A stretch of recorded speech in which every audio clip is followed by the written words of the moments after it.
I'm Chris Sorrell, AI Advisory Practice Lead here at Catalyte, and I'm joined by Jun Wang, our CTO, and Jason Foster, Principal Architect in our Data Science group. Today we're going to be talking about risk management and ethics in AI. So we'll talk a little bit about ethics and risk broadly in AI. Then we'll take a look at how this applies to your business and how to right size it for the risk and the harm that's inherent in your initiative. Thanks, gentlemen, for joining. Today, I think we're going to talk a little bit about risk and ethics and how they apply to AI. Obviously, it's a large part of the conversation, and a lot of organizations are either rushing headlong into AI or they're putting on the brakes completely because they're afraid of risk.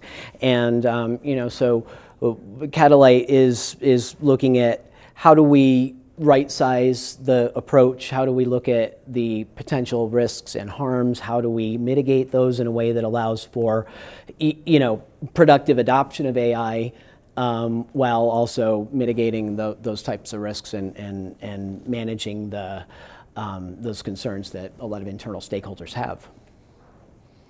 So with that, I think we'll start a little bit about maybe why is risk such a big conversation in the context of AI? Because obviously risk has been around forever in everything that we do, and software engineering, of course, we have traditionally had ways of managing risk. So why are we all of a sudden now screaming about it again?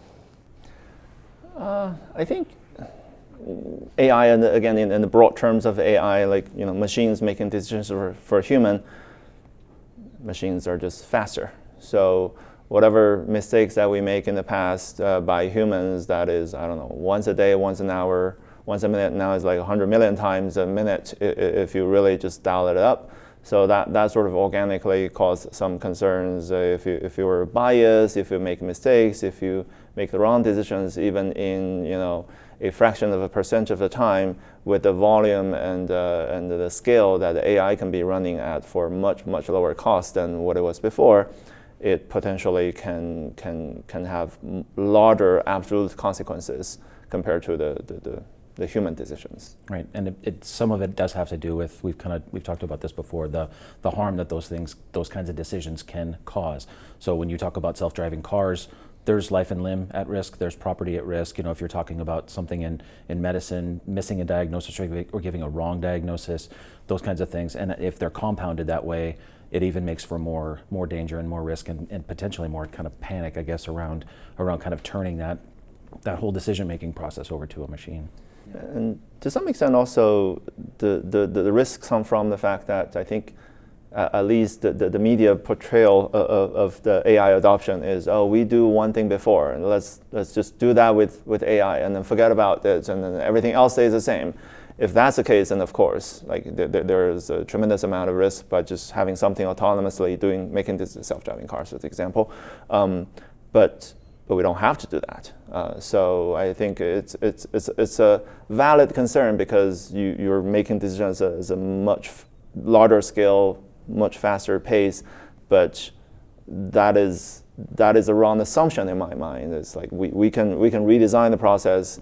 We can, instead of treating this as a modular replacement of something by AI, we can design the whole process more systematically so that we can mitigate some of those risks. Yeah, and I think that idea of autonomy is a really important part of why it's risky. The sense that we can just let this machine make a decision in absence of any oversight or any sort of policy or processes. I mean, it's a false assumption. You wouldn't do that, and if you do that, you kind of made a mistake that is risky. So I think that, and to your point, that scope and that scale, make that compounded risk. And the other point I think that I'd like to touch on is this concept of uncertainty, right? And so AI is fundamentally more uncertain than traditional, deterministic systems. And so it's not to say that we can't solve that problem, but we have to design new processes and new governance and new oversight and ways to ensure that we have the ability to catch those anomalies or those places where it's gone sideways, really. Yeah. And so I think one of these ideas I talk about a lot is that AI doesn't really understand context, right? And so you as being focused on data, I'm sure you think about that a lot, that we think of AI as understanding what something means, but it really doesn't. It understands sort of relationships of data points, but ultimately context, structure, schema, and all of that have to be applied by people to that, right? Right. So it's one thing to have something that's automated to run a query or to know which query to run or any of those kinds of things to get into whatever data you have. It's another thing to understand how those things can be applied, where they're going to be used, the scope of where that particular algorithm or that particular outcome or that decision might be used. It's like in software engineering, sometimes it was done after the fact. Some of the static code analysis tools that exist even today are kind of the same kind of thing, but the code's already written. It's probably already in production, and now we're having problems that we didn't uncover during our unit testing and other things. And so now we're trying to find, where these problems lie. That's a good example. If those kinds of things were at the front and knew how those things were going to be used, you could anticipate a little bit better where some of those problems are going to occur. But it's hard because a human still has to supply that context around the decisions or around those things that the data has driven. Yeah. Do you think there are any sort of special cases of risk that AI introduces that didn't exist with traditional software engineering? Interesting question. Yes, absolutely. Because again, like in this particular case, I'm assuming we're talking about like the modern generative AI instead of the full spectrum of AI. Like in this stage, when you have a large language model, especially as you referenced, it doesn't really have context. Sometimes I think there is an article the other day talk about that the AI frontier is a really jagged frontier. Like there are specific things that it does extremely well compared to human intelligence. There are cases where like you will be surprised, like why it doesn't really know, and more sort of example is the 6 fingers that the generative AI like why do you not know the humans have 5 fingers? Right. And then it's not even a image generation issue. It's like the large language model, and specific as a language model, is really bad at math, right? So with all that, there's a lot of like small toy problems that you would expect these generation of AI, especially after we have calculators for decades, is uniquely bad at. And if you fully trust it, and it'll have disastrous consequences. And I think those are the things that probably in the beginning, when you see the first glimpse of ChatGPT, you did not expect that it's horribly bad at certain things, and you need to build guardrails around this. And then later we learn about hallucinations and all that. Of course, the industry has built a lot of guardrails and retrieval augmented generations and all those different techniques, vector databases, to sort of solve for that. But it's still nowhere close to perfection, and also still surprise people these days in terms of like how bad it could be in some corner cases.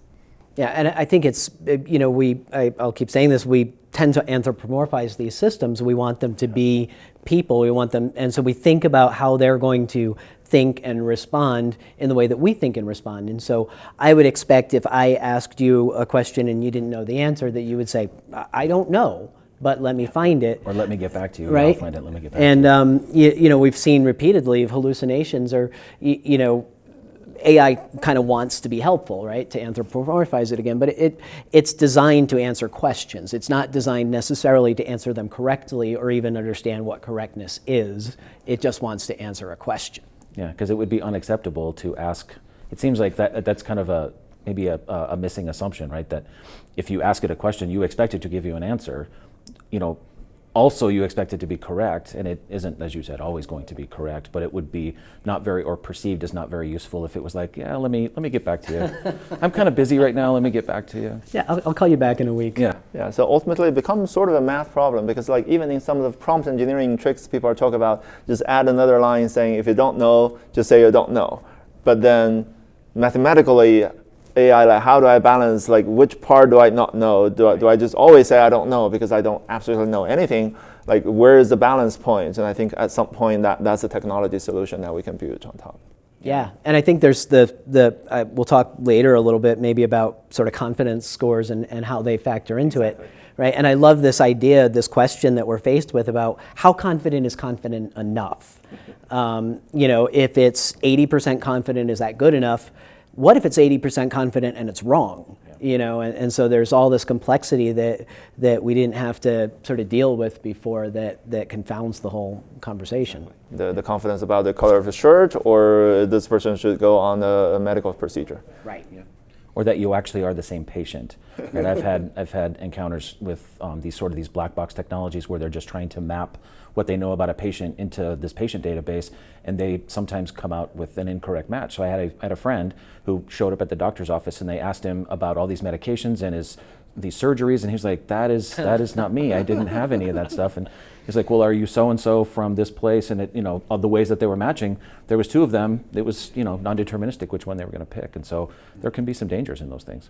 Yeah, and I think that gets into why risk matters here, because risk really is a proxy for harm, right? When we talk about risk, we're talking about the potential for harm, and so with AI, we have to look at what the potential harm is in evaluating risk. So to your point, something that has implications for health, right, then can cause grievous harm to life and property, that has a very high risk profile, has a high potential for harm, versus your marketing chatbot tells you should pick the blue shirt instead of the red one. Well, I mean, okay, maybe you don't look good in red, but it's not the end of the world that it told you this. And so I think that we have to look at how to right size our approach to risk management, because we can't be paralyzed, right? And we can't also rush in headlong, but find the right size for the problem we're solving.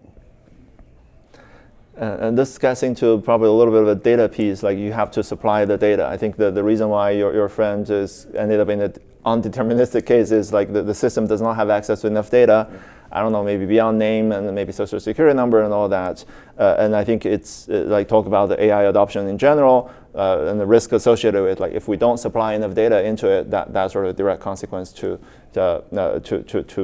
uncontrol the risks. Even talk about the color of shirt. I remember started from like maybe 20 years ago when I work at a place where they do like a red T-shirt day. Like everyone wear a red T-shirt, but that happened to be a day where we work at a location where there are gang members that are fighting with each other. Red is one of the specific gangs.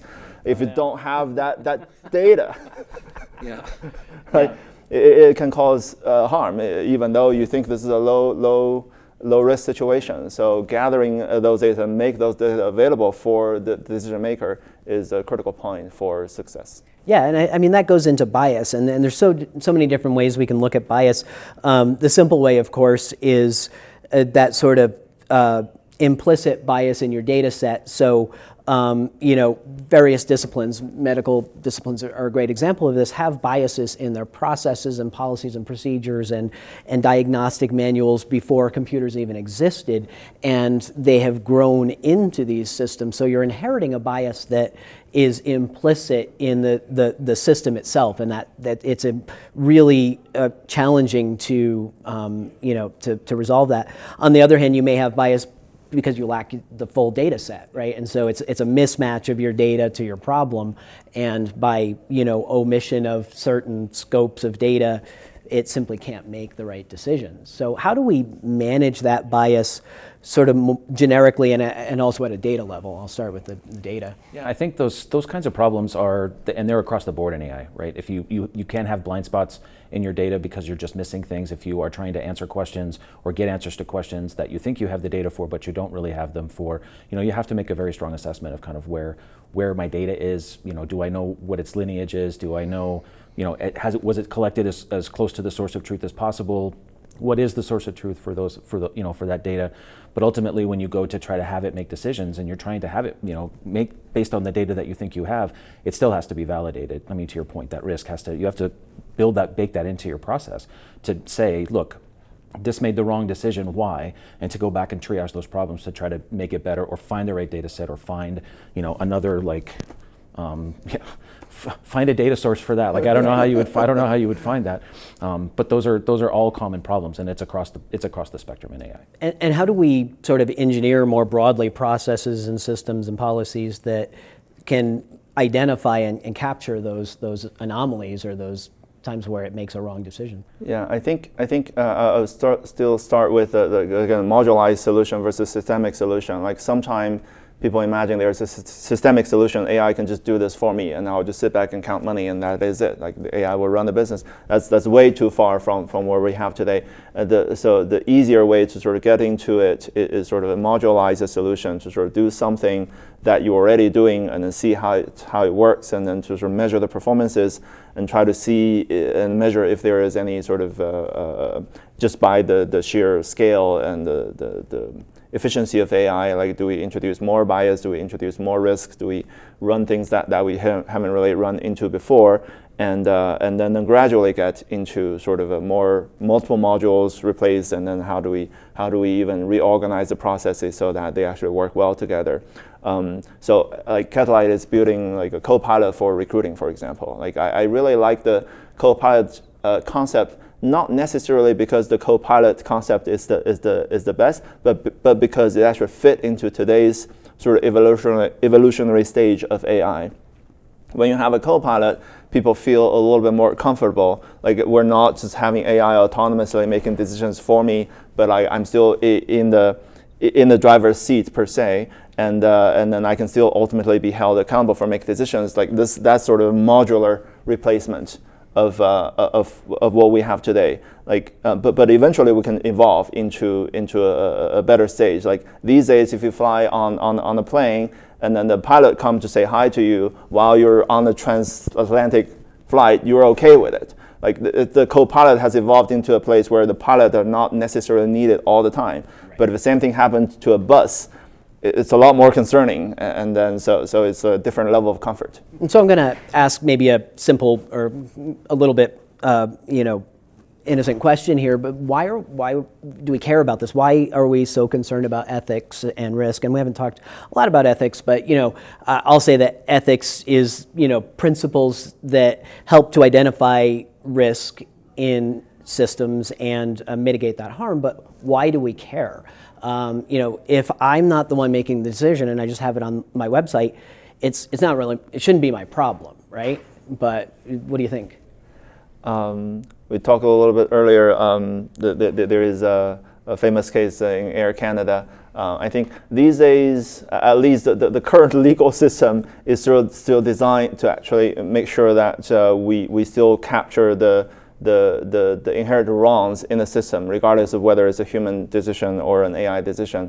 So in that particular case, someone was asking for a bereavement discount, and then the AI customer service bot says, yes, you can get that ticket for free or something, and then the case got escalated all the way to Supreme Court, and then the court decided it's a binding contract. So even if you just treat this, forget about like ethics and the humanities and all that, if you treat it as a business transaction, it is a money-losing business if you keep having AIs making decisions for you that eventually turn out to be a liability. Yeah, and I think that's that question of agency is important, because what courts and the legal systems have sort of identified here is that these are acting as agents of the organizations that are running them. And as such, we have implicitly empowered them to make binding contracts on our behalf. And of course, we have also empowered them to make decisions that could cause harm, could cause grievous harm in some cases. And so ultimately, when we get back to that conversation of ethics, one of the core ethical principles of AI is accountability, which means at the end of the day, some legally identifiable and isolatable person or unit has to be accountable for the actions of AI. Because if I built it and I was ignorant of the biases that were implicit in my data and it causes a misdiagnosis, well, ultimately that was my responsibility. And it doesn't matter that the AI system made the decision or I didn't intend for it to make that decision, it still made it. Yeah, it's just as much malpractice, right? Yeah. Whether a human made the same mistake or could have made the same mistake, it's kind of irrelevant, right? It's the machine that made it, and somebody has to be responsible. Someone or some group of people has to be responsible. Yeah, and it's just as much as malpractice, but also you will be making more of those malpractices because now you're more efficient. You Right. have some technology that help you to make more of those decisions on a daily basis. And so I'll pivot a little bit more into, or dive a little more into ethics. And this is a place that's, of course, near and dear to my heart because I think philosophically, I have a real interest in sort of the ethics of business and the ethics of systems in general. And I talk about this, I like the concept that when we're talking about ethics and AI, it's a utilitarian problem. And what I mean by that is it's really concerned with maximizing the good that the system can produce while minimizing the harm. And we can use things like ROI as a proxy for the good and risk as a proxy for the harm. But ultimately what we're saying here is, can we make this system as good as it can be and prevent the harms? And so, what are some of the ways that you think about ethics in that sense? Like, what are the principles that you consider really important there? It's a big topic. I like that approach in terms of utilitarian approach. I think it may be a little bit controversial, but I think we've reached the stage where we have accumulated enough data to actually treat this problem a little bit more quantitatively than we can afford to do before. A lot of the challenges in the past is human life is priceless, for example. And then when you reach into that, mathematically, that means you have an infinity somewhere. Right. And when you fit that into an AI, into a formula, into a probability, then you have a lot of trivial questions and trivial answers, which means if something is infinity, then let's not do anything because we cannot do anything. Right. I think in old days, you can, with humans making decisions, you understand that's not truly infinity, but it's just a very heavy weight. But now with enough data, we can hopefully, and again, the insurance company probably have done a good job on all those insurance premium calculations and so on. Effectively, and it may sound cold and cruel, there is a price that we can build in or a number that we can put on whatever decisions that we're making, and you can make a global optimized solution, granted that you have the right access to the right data that is unbiased and representative of the whole population. I think there are ethically there are problems in the past that in terms of data gathering there is a lot of imbalance of data or sheer discrimination of certain data gathering practices that resulted in bad decisions being made. And I think now is a good time for the whole industry to come together to sort of invest in the data gathering, invest in sort of the upstream dependencies that in the past was okay when you were making human decisions. But now when you can amplify that decision 100 times more efficiently, it's a good time to sort of look into that. And that, I think you touched on a number of what we talk about as core principles in AI, or in ethical AI, right? We talk about fairness, right? And that's speaking to bias and looking at, are we inclusive? Are we inclusive of the population and the entire problem? There's transparency. Can we understand how the system made that decision? And if we can't, right, if we have a black box, how do we mitigate that problem? How can we even solve for it? And then, of course, safety really is the underlying piece of that, is like, how can we ensure that it is safe and secure and reliable, doing the same things time and again. So, and I think, to your point, and maybe you can talk about this a little, there are mathematical problems that can address these issues and come up with maybe the right scores or the right sort of level of confidence to say that this is a correct or not, and we've managed the risk. Do you think that always involves a person, or are there ways to do that sort of programmatically in your data sources, in your systems? Yeah, I think in some cases, I think it depends on the kind of decisions or the kind of model that you're dealing with. When I worked for a fraud detection company many years ago, and there were two things that they did, right? So if somebody applied for credit, they also made those decisions, and those decisions were made based on the things that they knew that came in on the application. A human didn't necessarily review all of those. The decisions were made, and then back to the transparency, you just get a letter in the mail that says, here's why you didn't qualify for this particular thing. So in that case, that's a very, very quantifiable thing. They've obviously put enough effort into the data that they're collecting about the person that's applying for it to make those decisions and to completely sort of offload those. It would be only the cases where people complain, or I need more understanding, or no, this isn't true. So I think in some of those cases that they do have enough data.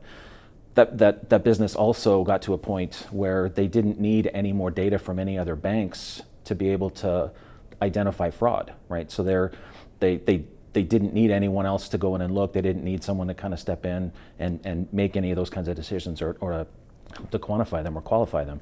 I think in medicine it's a little bit different, right? So even in like threat detection and the security side, where like I was in a data center once where they had massive TVs, and they were showing where all the requests were coming in for particular, where they were trying to do denial of service attack, right? But all it did was kind of bubble it up to the surface for them, and then they had to decide what to do. Am I going to have an outage here? What am I going to do? So that sort of that co-pilot-y kind of thing, I think when it kind of can come alongside, it's better in medicine that way too. So if you get, if somebody's has an image, in a pathology laboratory, somebody's got to have that bubble up and have them actually look at it, confirm that diagnosis, right? So that that there's somebody is responsible for that. And so I guess ultimately, to me, right, you kind of have to, all this ethics kind of just goes to, do you have good teachers for that data? Do you have good teachers for that model who understand enough, right? And who have, people's best interest, or the property's best interest, or the business's best interest in mind. Yeah. So I think that's great. And just to, we'll wrap it up with a little summary here. I think what we're saying here is, risk exists. It's always existed. The fact that it exists in AI is not a new problem. It's just a new angle on it that we have to solve for using processes and policies. Industry has looked at ethics as a way to frame this problem, and risk management frameworks exist to help sort of codify and governance and process and policy. But the reason we're doing all of this is ultimately, number one, on a sort of, I'll say, a moral obligation level, we have an obligation to ensure that our systems are safe and are not causing harm, right? And then on a just purely legal standpoint, of course, we are putting systems into the world that are acting on our behalf, and we have to, be accountable for those ultimately, and we will be held accountable whether we choose to or not. So, to put a bow on it, I think what I would say is that the ultimate question is, how much is enough? And what I'll say is that I think it needs your effort around risk identification and mitigation and the application of ethical principles has to be commensurate with the harm that can be caused. Absolutely. If it's, I'll go back to, if it's a red shirt versus a blue shirt, if it's life and death, well, obviously we need to put more rigor, more process, more policy oversight, and systems in place to manage that. I have two things I want to add there. One is to talk a little bit about the ethics, but there is a compliance and legal side of it. You talk about fraud detection. I used to build credit scores for banks, and then FICO scores and all that. I actually tried just as an experiment, like if you build a prediction score on people's credit worthiness just based on last name, it actually is something that is useful. It gives you more signal, and then it's actually well known if you build it on zip code. It actually also gives you some signal. The law has ruled against using any of those. So from a regulations and a compliance standpoint, there's only a specific set of listed variables that you can use. You're not allowed to use anything creative, at least back then. So then you can build a stronger, more powerful model that is more predictive, but is almost like illegal. So and it may not be fair. Definitely not fair, and that's sort of the spirit of the compliance and the legal standpoint, right? It's the law is protecting the organizations from doing something that's ethically just wrong and not fair. On the other hand, I want to also talk about like risk, the inaction itself as a risk, right? I think just because of the infinity or the perceived cost or perceived trouble of getting yourself into something that is uncharted territory, if the organizations feel like, oh, well, we'll just wait it out, wait until someone else figure it out, wait until the regulations and then people have already did all that, it is a highly competitive environment that they were in from doing business. The inaction itself is a risk that I see some organizations are already doing. Yep. So we can't afford to do nothing, we can't be frozen, and we can't rush headlong in. So we find the middle ground. Yep, exactly.